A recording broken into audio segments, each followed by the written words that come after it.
जय हिंद साथियों, आप सभी को मेरा प्यार भरा नमस्कार। मैं मुकेश यादव, मैं टारगेट से। और आज हम लोग पढ़ेंगे कक्षा 9th की मैथ एक्सरसाइज 6.3 का क्वेश्चन नंबर 3। यदि हम बात करें तो पिछली क्लास तक हमने एक्सरसाइज 6.3 का क्वेश्चन नंबर 2 तक हम लोगों ने कंप्लीट कर लिया था। और आज हम लोग समझेंगे क्वेश्चन नंबर 3। तो समझने का प्रयास करते हैं कि क्वेश्चन नंबर 3 क्या है। देखते एक बार क्वेश्चन को, क्वेश्चन पढ़ते हैं। ठीक, देखते हैं क्वेश्चन क्या है। करा आकृति 6.41 में, तो जैसा कि आकृति को हमने व्हाइट बोर्ड पर बना रखा है। आकृति 6.41 में यदि ए बी समांतर डी ई है, ये मुझे समझिएगा ध्यान से। एक रेखा हमारी इस तरीके से ए बी है और दूसरी रेखा इस तरीके से हमारी डी ई है। इसका नाम ए बी है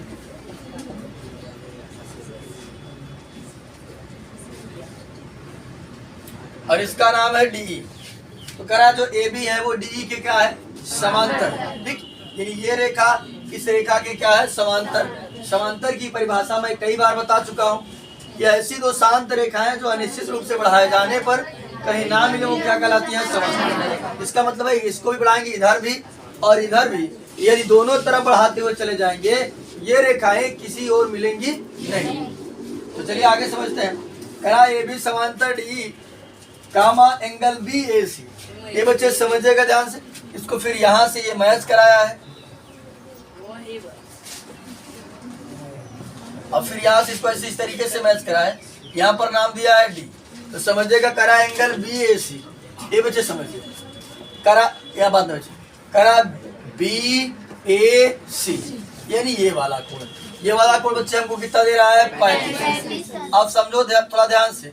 चाहे तो आप इस एंगल का नाम बी ए सी दो, चाहे ऐसे देखो बी ए सी कहो और चाहे कहो बी ए ई। समझो ध्यान से। अगर कोण मतलब हमने बताया कि कितना कोना आप घूम रहे हैं, तो जितना कोना घूमते हैं वही कोण होता है। देखो अगर मैं यहाँ से चलूँ, यहाँ का नाम ई था, अगर मैं यहाँ से चलूँ बी ए सी, यहाँ रुक जाऊं तब पर भी इतने कोना घूम रहा हूँ, ज्यादा घूम रहा हूँ। उसके बाद यहाँ से चलूँ बी ए ई, तब पर भी तो इतने कोना घूम रहा हूँ, ज्यादा घूम रहा है यहाँ से। तो यहाँ समझिएगा, चाहे आप इसको बी ए सी कहो, चाहे इसको आप बी ए ई कहो, बात समान है। ठीक, तो कंफ्यूज मत होइएगा कि भैया ये दूसरा है ये दूसरा है, दोनों बातें सेम है।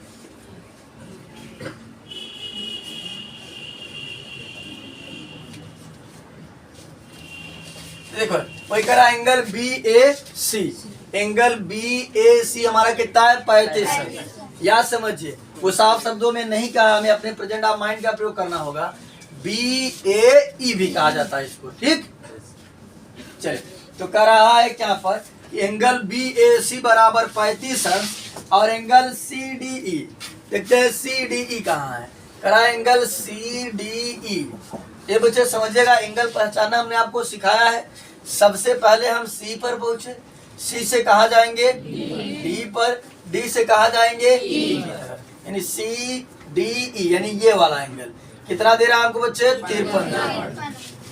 ठीक, यानी ये वाला एंगल दे रहा है, ये वाला एंगल दे रहा है। आप देखते हैं क्या कह रहा है। तो करा एंगल डी सी ई, क्या करा है, डी सी ई। एंगल डी सी ई हमको फाइंड करना है। तो हम पता करें कौन सा एंगल फाइंड करना है। तो करा है डी, तो सबसे पहले पूछे डी पर, डी से करा सी, तो डी से कहा गए सी, सी से किधर मुड़ गए ई, डी सी ई, यानी ये वाला एंगल हमें क्या करना है, फाइंड आउट करना है। ठीक, ये बच्चे समझिएगा थोड़ा ध्यान से। ये वाला तो हमको दिया, थोड़ा समय लगेगा, इसको हम मिटा दें अगर ऐसे समझिएगा। तो देखो एक त्रिभुज बन जा रहा है हमारा। क्या बन जा रहा है, त्रिभुज। ये वाला एंगल तो हमको पता है, ये वाला हमसे पूछा जा रहा है। हम सोचे अगर ये वाला एंगल पता हो जाए तो त्रिभुज का तीनों कोण लगा देंगे, इसका मान रख देना, आसानी से फाइंड हो जाएगा, है ना। तो इस एंगल को फाइंड करने से पहले हमको इस एंगल को फाइंड करना होगा। बात सुना नहीं सुना रही है। देखो क्योंकि अगर त्रिभुज की बात करें हम, त्रिभुज के तीनों अंतःकोणों का योग से जानते हैं लोग 180 अंश होता है। तो हमने देखा कि ये तो हमसे पूछा जा रहा है, ये तो क्या ही करना है, ये हमको दिया है। हम कहे अगर ये भी पता हो जाए तो हम त्रिभुज के तीनों कोणों का योग लगा देंगे, इसका मान रख देंगे, इसका मान रख देंगे, इसका मान आसानी से आ जाएगा। है ना। इस एंगल को निकालने के लिए पहले हमको इस एंगल को निकालना पड़ेगा। बस भाई तो देखो बच्चे समझ ध्यान से देखिए, कह रहा था कि ए बी और डीई दो रेखाएं थी, इसका नाम था ए बी, इसका नाम था डीई। ये बच्चे करा था ए बी समांतर कहाँ है, डीई है। और यहां समझिएगा, अगर हम देखें ये रेखा इसके समांतर है और देखो इसको एक तिर्यक रेखा काट रही है ना। अच्छा बोले एक बार बताया नहीं क्या क्या क्या दिया है। चल एक बार हाँ एक कैसे लिखी बताइए। एक बार क्वेश्चन फिर से पढ़ देते हैं। आकृति 6.41 में यदि ये भी समांतर डी है, एंगल बी ए सी बराबर 35 अंश और एंगल सी डी बराबर 53 अंश, तो एंगल डी सी ज्ञात कीजिए। ये बच्चे हमने बताया था आपको, ये आकृति क्वेश्चन में दिया, आपने बना दिया। ज्योमेट्री सॉल्व करने का पूरा एक प्रोसेस होता है। अगर बात करें हल में पहली हेडिंग हमारी बनती है दिया है, तो दिया है तो हम क्वेश्चन में वही लिखते हैं जो क्वेश्चन में दिया रहता है। तो करा ए बी समांतर डी, ये क्वेश्चन में भी कहा है, हमने अपने से नहीं लिखा है। एंगल बी ए सी ये भी 35 अंश क्वेश्चन में ही दिया है। एंगल सी डी ई ये भी क्वेश्चन में 53 अंश दिया है। और ये ज्ञात करना है एंगल डी सी, ये भी क्वेश्चन में ही दिया है। अब हमको यहाँ से सॉल्व करना है। तो समझिएगा बच्चे, ध्यान से भी मैं बता रहा था कि अगर मैं बात करूं ये इसके समांतर है और इसको एक तिर्यक रेखा काट रही है, तो जो यहाँ बनेगा क्या बनेगा, एकांतर कोण बनेगा, है ना। ये बच्चे समझिएगा थोड़ा ध्यान से। यहाँ बीच में नाम दिया था सी, है ना। और अभी हमने बताया कि चाहे इसको आप बी ए सी कहो तब पर भी ये 35 अंश रहेगा, और चाहिए आप कहो बी ए ई तब पर भी कितना होगा। एक बार हम बता देते हैं, लिखेंगे कि एंगल बी ए सी को एंगल बी ए ई लिखा जा सकता है।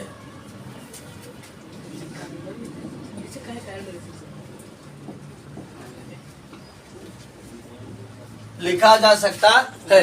ये बच्चे हमने बता दिया कि ये जो एंगल बी ए सी है इसको हम क्या लिख सकते हैं, बी ए ई लिख सकते हैं। तो अगर बी ए सी 35 अंश का है तो बी ए ई कितना होगा, तो जाएगा एंगल बी ए ई बराबर 35। ये तो हमने बता दिया, ना बताते तो कोई दिक्कत ना होती है भाई, ये 35 है। लेकिन ये जानते रहिएगा कि चाहे बी ए सी यहीं तक रुकोगे तब पर भी होगा और यहाँ तक जाओगे तब पर भी होगा। लेकिन समझिएगा हमारा पर्पज है इस कोण को निकालना। यहाँ लिखेंगे बच्चे, समझिएगा कि ए बी समांतर, ए बी के समांतर का है डी ई, ए बी समांतर डी ई और ए बी यानी ये रेखा इसके समांतर है, ए बी समांतर डी ई और ए ई एक तिर्यक रेखा है और ए ई एक तिर्यक रेखा है। अब बच्चे हमने पढ़ा हुआ है तिर्यक रेखा है। देखो अब हमने पढ़ा हुआ है कि जब दो समांतर रेखाओं को एक तिर्यक रेखा काटती है तो जो यहाँ बनता है कौन सा कोण बनता है, एकांतर कोण। और एकांतर कोण आपस में क्या होते हैं, बराबर होते हैं। यानी ये वाला एंगल और ये वाला एंगल आपस में क्या होगा, बराबर होगा। ये देखो इसका नाम है ए ई डी, लिखेंगे एंगल ए ई डी बराबर इसका नाम है बी ए ई, एंगल बी ए ई। ये बच्चे समझो, हाँ यहाँ लिख देंगे एकांतर कोण।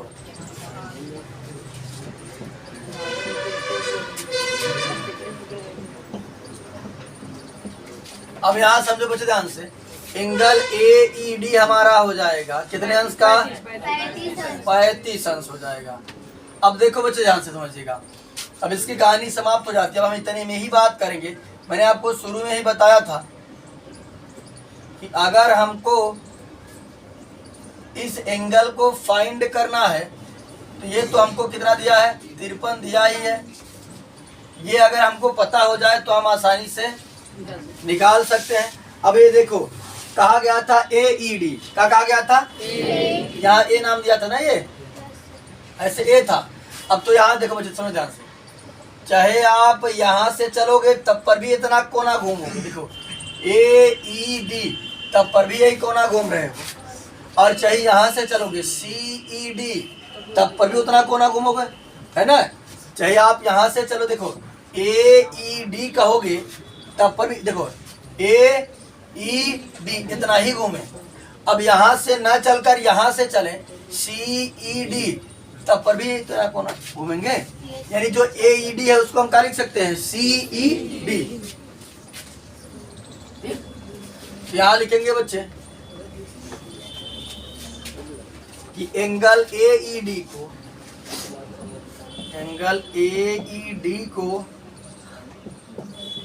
एंगल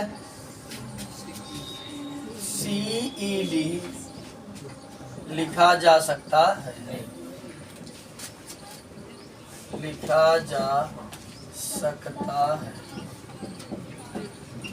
यानी यहाँ से बच्चे देखो, चाहे आप यहाँ से जाओगे तब पर भी यही कोण होगा, और चाहे आप यहाँ से जाओगे तब पर भी यही कोण होगा। तो मैंने बता दिया कि जो AED हम बोल रहे हैं उसको चाहे तो हम CED, ठीक। क्या हमारा CED कितने अंश बन जाएगा, एंगल CED बराबर 35। ये बच्चे समझो ध्यान से, अगर हम बात करें तो हमको ज्ञात करना था क्या, DCE। तो देखो यहाँ पर हमारा एक त्रिभुज बन रहा है, बना नहीं ये त्रिभुज, तो त्रिभुज के तीनों अंतःकोणों का योग कितना होता है, 180। जोड़ देते हैं एंगल DCE प्लस, देखो DCE मतलब ये वाला कोण, angle DCE plus angle CDE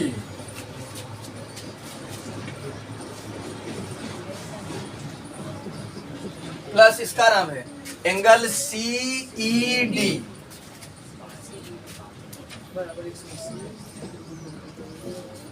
CED बराबर 180। रीजन दिखाएंगे अंतःकोणों के योग से।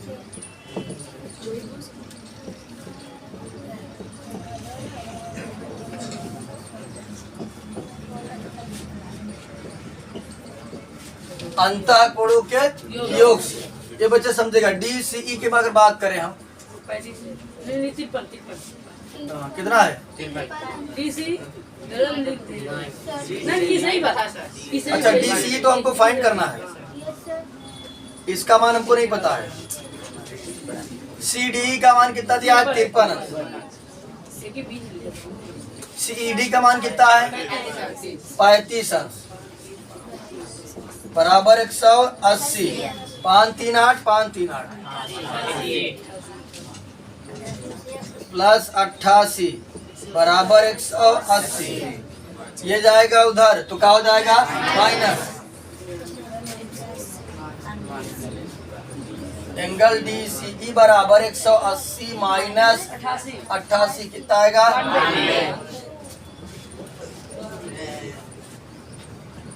92। बस हमको यही पूछा गया था, इस कोण का मान बताना। समझिएगा, एक बार आकृति देखकर ऐसे समझा देते हैं, बहुत कठिन नहीं थे बच्चे, बस नाम अलग अलग चीज, दो बार नाम अलग अलग लिखना पड़ा, बाकी बहुत ज्यादा कठिन क्वेश्चन है, आसान देखो ऐसे समझे। आकृति देखकर समझा देंगे कैसे करोगे। अगर ये 53 तो ये कितना हो गया, सॉरी अगर ये 35 तो कितना हो गया, ये 53 ये 35 पता है, त्रिभुज के तीनों अंतःकोणों का योग 180। लगा दो फट से, इसको रख दो और इसको रख दो। इसका मान तो नहीं पता, इसको ये देखो रखे ना याद, ये देखो तीनों का नाम लिखा है। ये CD का मान 53 पता था, इसका 35 पता था, रख दे घटा दे फट से, ठीक। तो देखो अगर ये 35 है तो एक अंतर से ये हो गया 35, और के बाद 35 और 53 कितना हो गया, 88। अब त्रिभुज के तीनों अंतःकोणों का योग 180 होता है, 180 में से 88 घटा देंगे कितना बचेगा, 92, ठीक। बाकी थोड़ा सा सिस्टमैटिक ढंग से लिखा गया है, जो एक सॉल्व करने का प्रोसेस होता है। एक बार फिर से बता देते हैं कहाँ कहाँ से आया। वो तो सब कुछ है, समझेगा ध्यान से। अब अगर हम बात करें बच्चे कुछ काम है कार का क्लास 4 करते पर यहाँ समझेगा ध्यान से। करा एंगल बी ए, बच्चे हमने बता दिया कि भैया इसको चाहे आप बी ए सी कहो और चाहे आप इसको क्या कहो बी ए ई कहो, बात समान है। ठीक, देखो अगर आप बी ए सी कहते हो तब पर भी इतना ही कोना घूम रहे हो, और यदि आप बी ए ई कहते हो तब पर भी उतना कोना घूम रहे हो। कोण मीन्स अपनी भाषा में समझेगा कोना। ये देखो इनके बीच एंगल बन रहा है, इस दीवार के बीच तो इस दीवार के बीच, यहाँ कोना है कि नहीं है? तो कोण मतलब क्या समझिएगा कोना, अपनी भाषा क्या समझिएगा कोना। देखो यही या ये कोने में बना, ये कोने में बना, ये कोने में बना, ये कोने में बना, कोनों में न बनता है। ठीक, अपनी भाषा में समझिएगा। तो हमने देखा कि भैया अगर मैं यहाँ से चलूंगा तब पर भी उतना घूम रहा हूँ, और यहाँ से चलकर यहाँ रुकता हूँ तब पर इतना कोना घूम रहा हूँ, और यहाँ से चलकर अगर मैं यहाँ तक चला जाता हूँ तो ये हमने लिख दिया कि भैया इसको बीएसी को मैं क्या लिख सकता हूँ बीएई। अगर बीएसी 53 कितना है 35 है तो बीएई कितना हो जाएगा। फिर हमने दिखाया कि ये और ये समांतर रेखा है, इसको एक तिर्यक रेखा काट रही है, तो ये और ये किसका काम करेगा एकांतर कोण का। एकांतर कोण आपस में क्या होते हैं बराबर। हमने दिखा दिया वही कि ए बी समांतर डी और ए ही एक तिर्यक रेखा है। हमने पढ़ा हुआ कि जब दो समांतर रेखाओं को एक तिर्यक रेखा काटती है तो मिलाकर जो यहाँ कोण बनता है जो यहाँ बनता है क्या बनता है एकांतर कोण, और एकांतर कोण आपस में क्या होते हैं बराबर। तो हमने दिखा दिया कि एईडी बराबर एंगल बीएई, रीजन दे दिया कि कौन सा कैसे मैं लिख रहा हूँ एकांतर से, और बीएई का मान मैंने 35 निकाला था 35 रख दिया। फिर से एक बार बता दिया कि अगर मैं इसको ये बच्चे समझिएगा क्या नहीं क्या लिखे बीएई था ना, अच्छा एईडी बन पर क्या समझिए एईडी। हमने दिखा कि भैया इसको हम एईडी कहें, और चाहिए देखो यहाँ से चला मैं यहाँ तक आया इधर घूमा तो ये इतना ही कोना है। अब मैं वहां से ना चलकर यहाँ से चलता हूँ सीईडी तब पर भी उतना कोना घूम रहा हूँ ना। तो हमने बताया कि चाहे इसको याद होते एईडी को मैं क्या लिख सकता हूँ सीएडी लिखा जा सकता है। एईडी अगर 35 तो सीईडी कितना हो जाएगा 35। फिर हम लगा दिया त्रिभुज के तीनों अंतःकोणों के योग से, ये और ये पता था, आसानी से रख करके सॉल्व कर दिया, सॉल्व हो गया। ठीक, बहुत ज्यादा कठिन आसान क्वेश्चन था। इस वीडियो में या इस क्लास में मिला करके हमने एक्सरसाइज 6.3 का क्वेश्चन नंबर 3 को कंप्लीट कर लिया है। बाकी जो बचे हुए क्वेश्चन है उसे नेक्स्ट क्लास में कंप्लीट करने का प्रयास करेंगे। इस वीडियो में इतना ही, बाकी मिलते हैं नेक्स्ट वीडियो में, तब तक के लिए जय।